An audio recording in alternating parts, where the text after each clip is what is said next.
Untuk yang pertama, untuk mama. Kenapa untuk mama? Soalnya mama sampai saat ini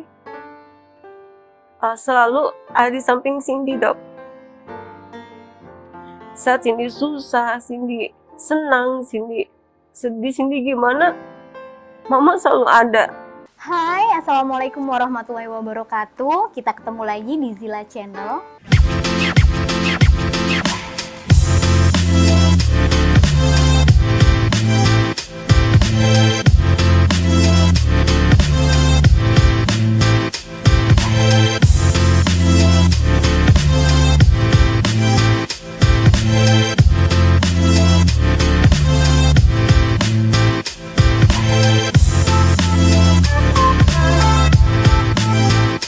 Di konten sebelumnya kita membahas tentang arti dewasa untuk wanita. Jadi sekarang kita menghadirkan satu narasumber cantik yang dia akan berbagi pengalaman sehingga kita bisa banyak mengambil ilmu-ilmu pengalaman hidup.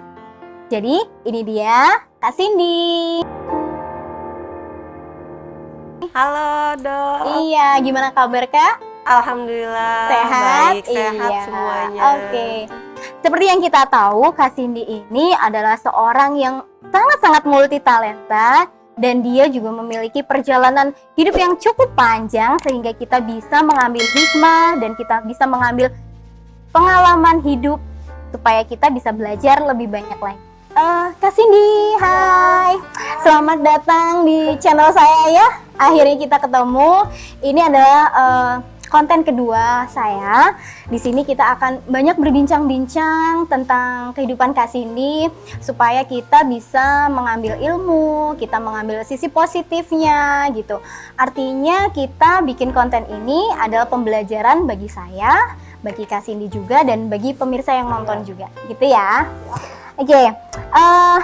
Teman-teman pasti udah tahu Kak Cindy ini orang yang multi talenta juga, tapi barangkali teman-teman yang lain juga belum kenal nih siapa Kak Cindy. Mungkin Kak Cindy bisa nih jelasin ke kita semua, memperkenalkan Kak Cindy ini siapa, kegiatan sehari-harinya bagaimana, asli mana gitu ya. Oke, silakan Kak Cindy. Halo, selamat sore semuanya. Perkenalkan, nama saya Cindy Novita.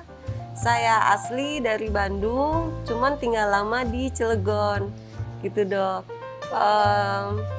Saya di sini tinggal sama ibu, sama adik, sama anak. Kebetulan saya sehari-hari kegiatannya ibu rumah tangga juga.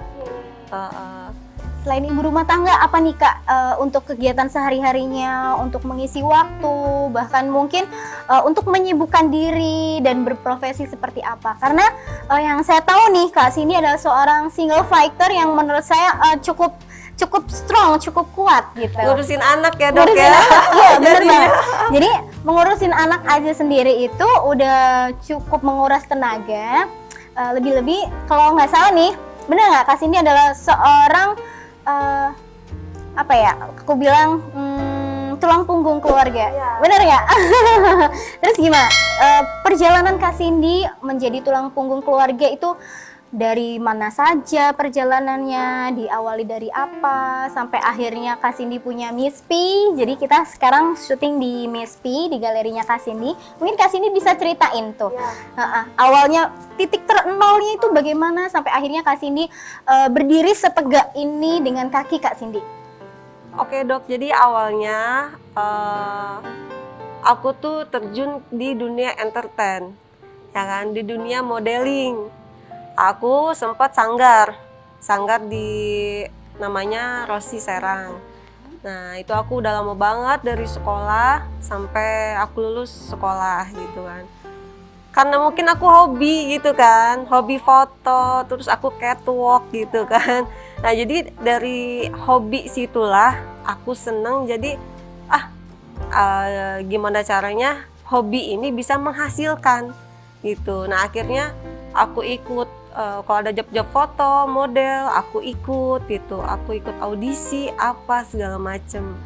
Selain model juga Dok, aku ada ikut jadi pelatih senam. Oke, pelatih senam ya. Semua, kayaknya hampir semua yang berbau art, Kak Cindy ikut ya? Ikut pasti. Oke, perlu kalian tahu juga bahwa Kak Cindy juga kayak meluncurkan satu single, bener nggak? Iya, apa tuh kalau boleh tahu?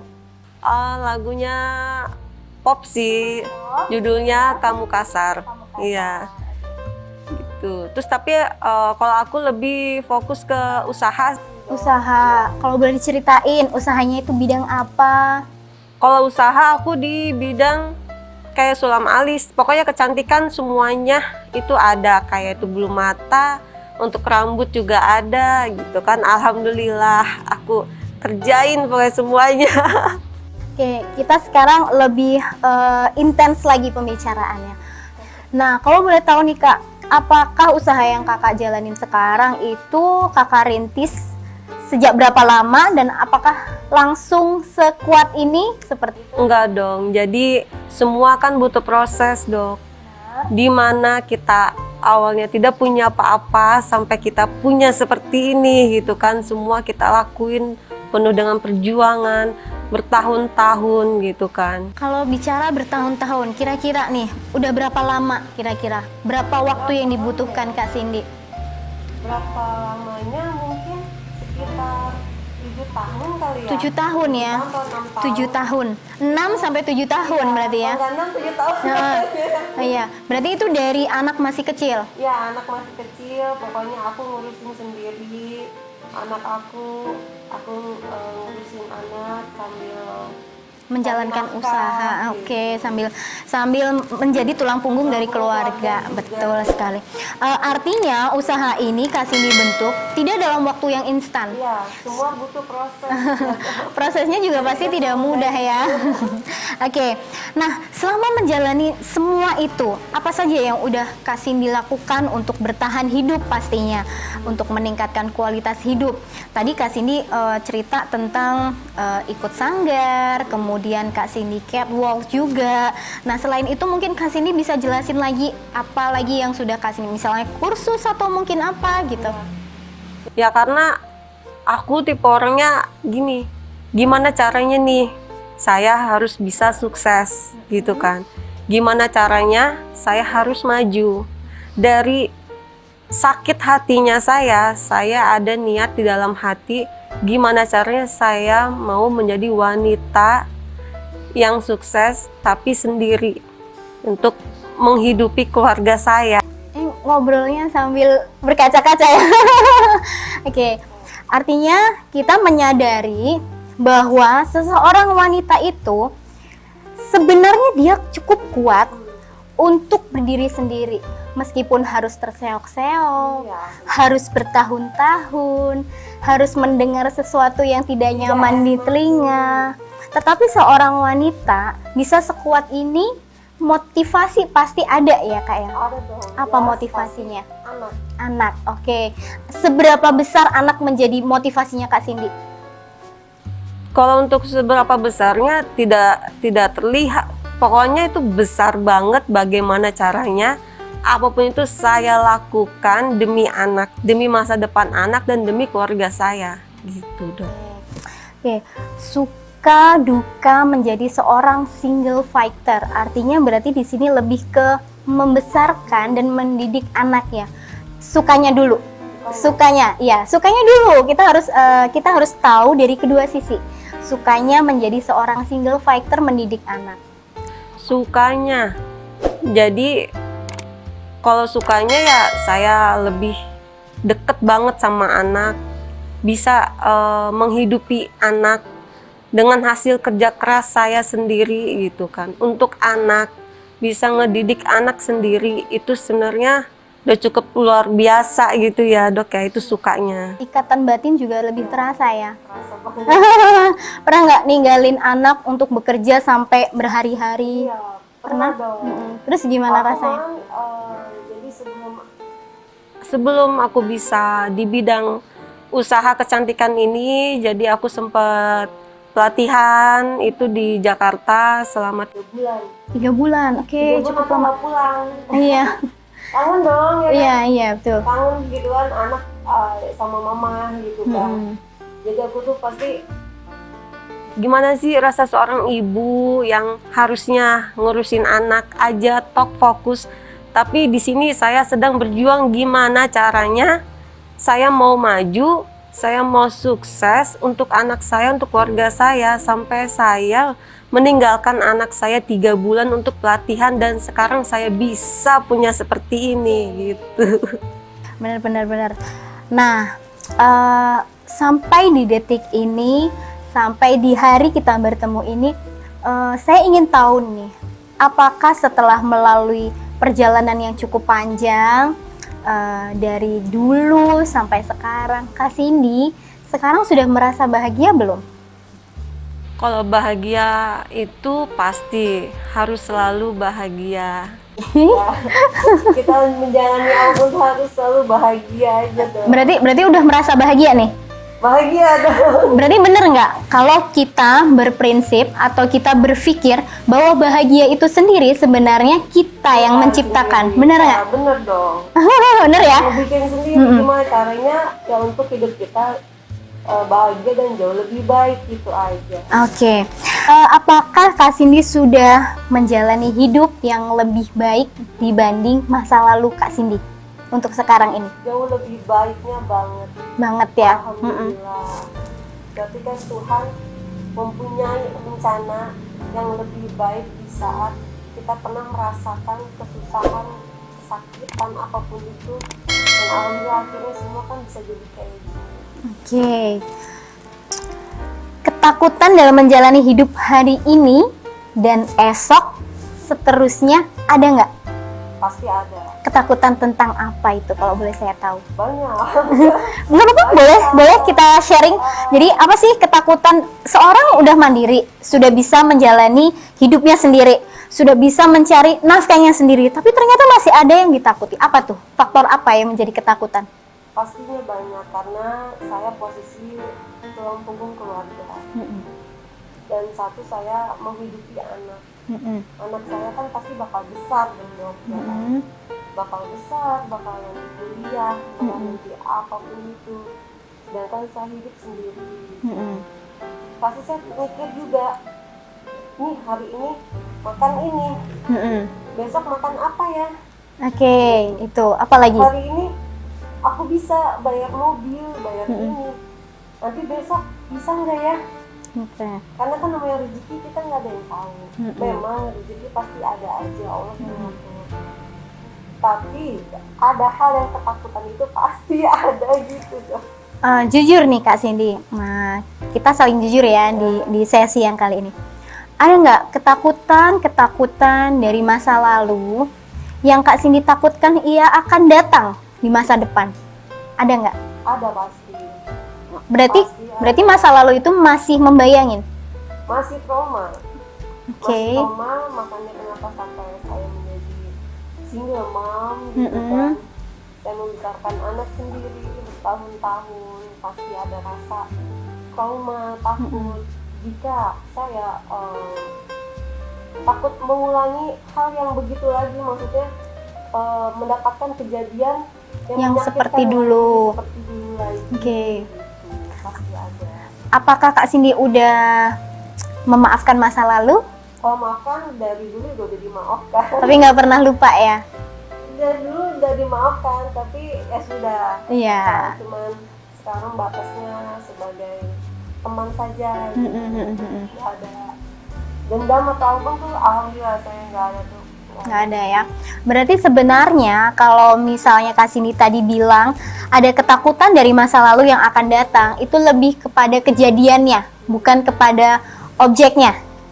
Iya, udah nggak ada berarti ya. Sudah lebih kepada kejadian, tapi tidak kepada orangnya ya. Enggak, oke. Good. Lalu apakah yang membuat Kak Cindy bertahan sampai sejauh ini selain anak? Bertahan ya? Ya pastinya lebih memikirkan keluarga sih dok. Sebenarnya kalau saya lebih mementingkan, istilah kasarnya, kayak saya lebih mementingkan keluarga saya, ibu saya, anak saya, adik saya makan dulu. Bisa pada makan, udah alhamdulillah bersyukur. Saya nanti sisanya gitu. Kalau saya belum ada, nggak ada uangnya pas-pasan, ya udah. Oke, iya. Nggak apa-apa kalau memang pengen diungkapkan nggak apa-apa. Artinya bahwa kita tahu di sini seseorang wanita itu dia bisa menguatkan diri, pasti ada harapan yang ingin dia capai, dan ada satu faktor motivasi penting mengapa sampai dia berubah drastis. Dia meninggalkan masa lalu yang gelap, masa lalu yang benar-benar kelam, dia berpindah, artinya itu lompatan yang cukup besar ya. Dan itu tidak membayangi, artinya Kak Cindy berhasil melewati masa lalu yang kelam. Yaitu satu sih faktornya. Jadi faktor keluarga, kehadiran ibu, kehadiran anak dan adik yang selalu mendukung Kak Cindy untuk menjadi orang yang lebih baik, itu lebih besar dibanding Kak Cindy menginginkan pengulangan di masa lalu yang buruk, begitu ya? Bener nggak? Ya, oke. Ketika Kak Cindy merasa capek, jenuh, sebel, kemudian rasanya pusing sekali, pernah nggak Kak Cindy bicara kepada diri sendiri untuk pertama bertanya kenapa, kedua berterima kasih kepada diri sendiri, ketiga memaafkan diri sendiri, pernah nggak? Pernah tuh. Kapan itu? Di titik kapan? Apakah setiap hari Kak Cindy melakukan itu atau dulu-dulu saja? Hampir tiap hari, bahkan sampai detik ini masih saya suka pikir, masih itu kenapa? Kok bisa gitu? Self talk berarti sangat penting ya. Jadi benar kata orang bahwa untuk kita menjadi orang yang lebih baik, salah satu faktor atau salah satu hal yang bisa kita lakukan adalah self talk, bicara ke diri sendiri. Itu membuat kita menjadi lebih wise, lebih bijak. Pertama, kenapa saya begini? Yang kedua, terima kasih kepada diri sendiri karena sudah sampai detik ini bisa melewati perjalanan yang cukup jauh. Bisa bertahan. Kemudian memaafkan diri sendiri ternyata itu juga penting. Oke, saya maafkan diri saya yang dulu. Oke, saya maafkan kesalahan-kesalahan saya yang sudah saya perbuat dahulu. Demi apa? Demi healing, demi penyembuhan secara psikologis kita. Akhirnya ketika secara psikologis kita sembuh, kita memaafkan, kita juga berterima kasih, kita menemukan titik di mana kita akan merubah sudut pandang yang mungkin dulu lebih mengejar kawan, eksistensi, mengejar sesuatu yang bersifat tidak kekeluargaan, itu bisa menjadi lebih family, jadi berubah menjadi lebih baik. Menurut Kak Cindy gimana nih? Benar nggak circle pertemanan yang lebih besar itu lebih penting dibanding inner circle yang lebih kecil dalam segi pertemanan? Lebih penting mana? Lebih penting berteman tuh yang sedikit sih, maksudnya tidak usah banyak-banyak lah, yang penting kita teman sedikit tapi semuanya berkualitas.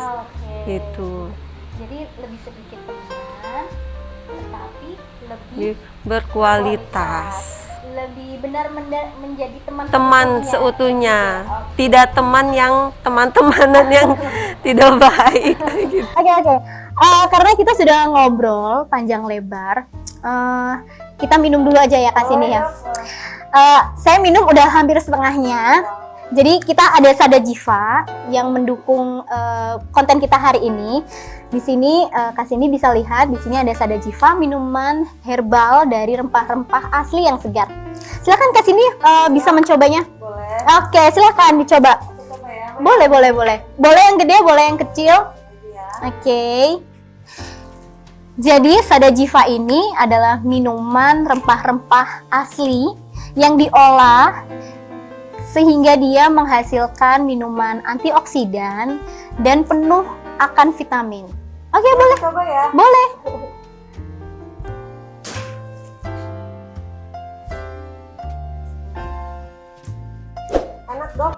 Pahit nggak? Enggak dong. Jahenya kerasa banget. Jahenya kerasa banget. Oke, aku aja minum sudah sampai setengah. Ini manfaatnya? Manfaatnya banyak sih, karena dia sebagai antioksidan, otomatis dia menangkal radikal bebas atau menangkal polusi yang masuk ke tubuh kita. Itu yang pertama. Yang kedua, karena dia ada vitamin C, kemudian ada vitamin B, dan dia ada flavonoid juga, dia membantu untuk menjaga imunitas tubuh kita. Kita cewek ya, bagi Anda yang perempuan, Wajib ya. Sadajiva juga mengandung kalsium.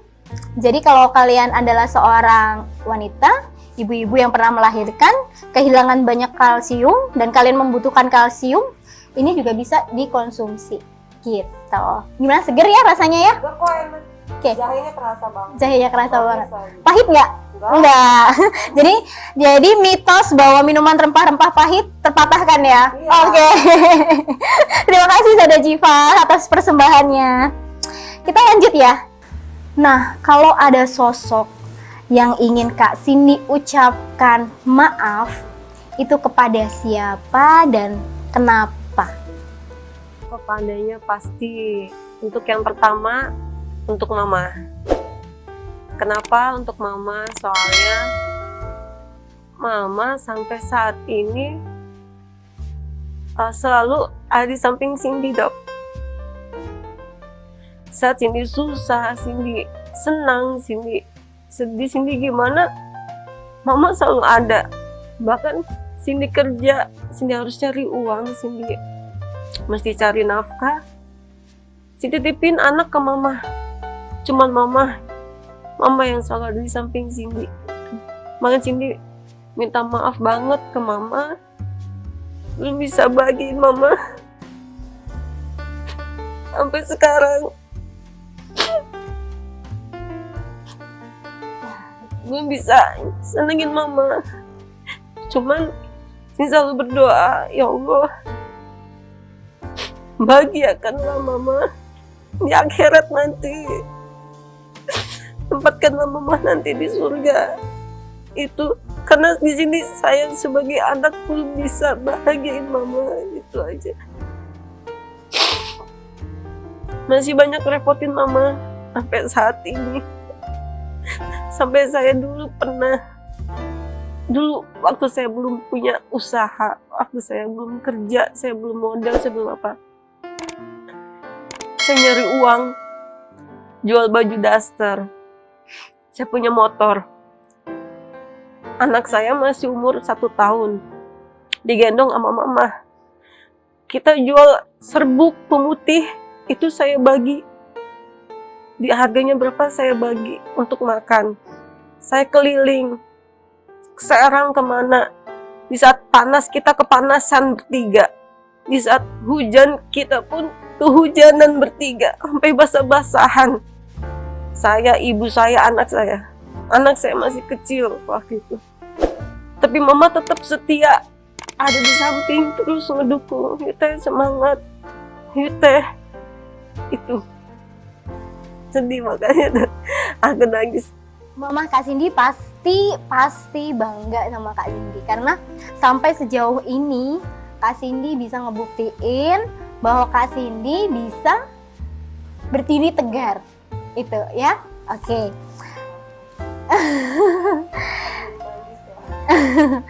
Kalau seandainya saya bertanya ke Kak Cindy, siapa yang ingin Kak Cindy ucapkan terima kasih, kepada siapa dan kenapa? Terima kasihnya buat mama juga. Terima kasihnya buat mama juga. Jadi Buat mama. Benar-benar sosok yang sangat Iya. berarti ya di hidup Kak Cindy ya. Oke, nggak apa-apa. Kenapa? Kenapa harus mama? Kenapa harus mama? Karena selama ini mama yang cuma bisa ngertiin posisi Cindy. Dari dulu sampai saat ini. Cuman mama gitu kan yang selalu ngasih perlindungan ke anaknya gitu.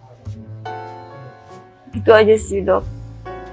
Saya yakin tidak setiap orang itu hidupnya sempurna. Saya yakin juga setiap orang juga punya cerita yang berbeda-beda. Tapi barangkali nih di luar sana ada seseorang yang posisinya mirip dengan perjalanan hidup Kak Cindy.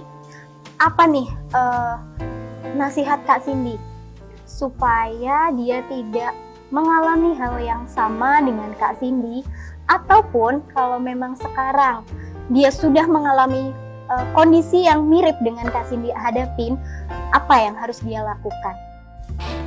Pertama, tetap harus punya niat.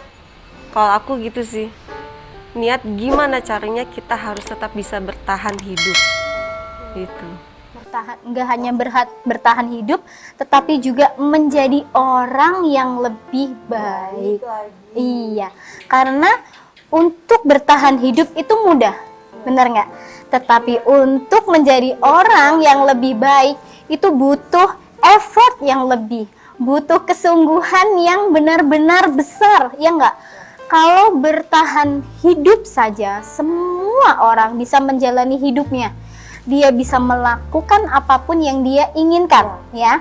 Tetapi untuk menjadi orang atau pribadi yang lebih baik, itu butuh faktor kesungguhan yang sangat besar dan butuh faktor-faktor pendukung yang lain, aku rasa. Aku rasa kalau kita sendiri saja tanpa ada faktor pendukung, kita nggak bisa berubah jadi orang yang lebih baik. Tapi dengan kita memikirkan keluarga, kita memikirkan anak, kita memikirkan hidup kita ke depan mau bagaimana, aku rasa itu sebenarnya bisa mengguncang sedikit hati kita supaya dia lebih berbesar hati untuk merubah sikap dari yang mungkin kurang baik bisa menjadi pribadi yang lebih baik. Kak Cindy setuju nggak dengan pernyataan saya? Setuju dong. Setuju, oke. Jadi lalu nih Kak Cindy, supaya orang tidak sampai merasakan seperti yang Kak Cindy rasakan, apa nasihatnya? Mungkin untuk teman-teman di luar sana yang mungkin lebih muda dari Kak Cindy, ada nggak nasihat yang ingin Kak Cindy sampaikan supaya di sana tidak terulang kejadian-kejadian seperti Kak Cindy yang alami? Kalau kata aku, selagi kita masih muda, harus bisa memanfaatkan waktu. Yang pertama, memanfaatkan waktu untuk kehidupan kita kelak nanti menjadi yang lebih baik, menjadi baik gitu kan. Yang kedua, kalau kata aku, ini mah aku ya. Iya, menurut Kak Cindy aja. Ya kalau aku pribadi sih, pastinya jangan sampai pernah gimana ya kata-katanya. Kita harus nurut apa kata orang tua gitu. Berarti faktor orang tua itu memang penting ya? Iya, penting banget. Mungkin kalau saya dulu nggak berpikir ya. Berarti kalau kata orang, turutin orang tua. Karena orang tua nggak pernah menyuruh kita ke hal-hal yang negatif. Ya, bener ya? cuman kitanya sendiri. Oke, itu tadi dua hal. Jadi manfaatkan waktu untuk mempersiapkan diri menjadi orang yang lebih baik di masa depan. Yang kedua, patuh terhadap orang tua. Nah, kalian jangan lupa nih poin yang kedua, patuh terhadap orang tua. Ada lagi nggak, Kak? Apalagi ya yang tiganya? Jangan sampai kita merasakan penyesalan ya. Benar. Apalagi yang terakhir? Ada lagi nggak? Iya, nyesel di belakang. Kalau di depan namanya pendaftaran. Oke, itu dua pesan dari Kak Cindy. Tapi saya rasa ini cukup dalam apabila kita memikirkannya lagi, kita merenungkannya lagi. Dua ini terlihat mudah, tetapi ini yang paling susah. Bener nggak ya? Iya. Kadang egoisme kita sebagai orang muda itu lebih kita pentingkan dibandingkan kita percaya nih pada feeling, rasa dari seorang orang tua kita sendiri. Ya, oke. Kemudian selanjutnya nih, harapan apa yang Kak Cindy letakkan di depan untuk diri sendiri dan untuk anak? Harapannya, kalau saya, mudah-mudahan keluarga saya dan saya gitu bakal mendapatkan kebahagiaan yang jauh-jauh lebih bahagia dari saat ini. Oke. Itu untuk diri sendiri atau anak-anak? Semuanya. Oke. Berarti harapan Kak Cindy yang bisa dijadikan motivasi sampai detik ini adalah ingin kebahagiaan yang utuh. Bener ya, kebahagiaan yang utuh untuk kelak di masa depan. Dan menjadi diri sendiri yang lebih baik lagi. Teman-teman, dari perbincangan saya dengan Kak Cindy, sebenarnya banyak hikmah yang bisa kita petik. Banyak pelajaran hidup yang bisa kita ambil. Artinya bahwa perjalanan kita, seburuk-buruk masa lalu kita bisa berubah menjadi orang yang lebih baik. Asalkan kita bisa menemukan faktor-faktor yang bisa membantu kita untuk lompat dari masa lalu yang kelam menuju masa depan yang lebih baik lagi. Dan seseorang itu bisa menjadi lebih wise, bisa menjadi lebih dewasa karena dia sudah memaafkan masa lalunya dan berterima kasih dengan diri sendiri karena sampai detik ini dia sudah kuat dan dia sudah menjadi lebih baik. Ya. Dan kuat melewati perjalanan semua ini. Jadi aku rasa kita semua bisa ngambil pelajaran yang sangat besar. Kita semua bisa berubah menjadi orang yang lebih baik, ya. Intinya kita harus tetap bersyukur. Bersyukur, benar. Itu. Kalau saya selalu begitu. Misalkan saya hari ini dapat uang sekian, nggak kayak kemarin. Tapi udah alhamdulillah saya syukurin gitu kan. Akhirnya kan besok tiba-tiba dapat jauhnya lebih besar kan gitu. Intinya tetap harus bersyukur aja. Nah, itu dia poinnya. Sudah dapat juga kan? Seperti di konten saya yang sebelumnya, saya selalu menekankan self-talk. Self-talk itu salah satu proses dari healing diri sendiri secara psikologis. Karena apa? Dengan self-talk kita bisa memaafkan diri sendiri, kita bisa memaafkan masa lalu, kita bisa memaafkan orang lain. Dan kita perlu banget berterima kasih. Berterima kasih kepada diri sendiri, berterima kasih kepada Tuhan, berterima kasih kepada apa yang sudah kita miliki, berterima kasih kepada orang-orang yang mendukung kita, dan memaafkan serta bersyukur. Ketika kita mengeluh, keluhan ini tidak akan membuat kita menjadi orang yang lebih baik. Tetapi ketika kita bersyukur, sedikit-dikit apapun nikmat yang kita saat ini punya, itu akan menjadi faktor kebahagiaan. Itu akan menjadi faktor positif yang membuat hidup kita jauh lebih ringan untuk melangkah. Tidak akan ada beban yang menggantung di kaki kita untuk melangkah menjadi orang yang lebih baik. Kita tidak pernah bisa menutup mulut orang banyak dengan kedua tangan kita, tetapi kita bisa menggunakan tangan kita untuk menutup telinga sehingga kita bisa melihat dan memandang dengan dua mata kita dengan jernih langkah di masa depan yang lebih baik. Begitu ya.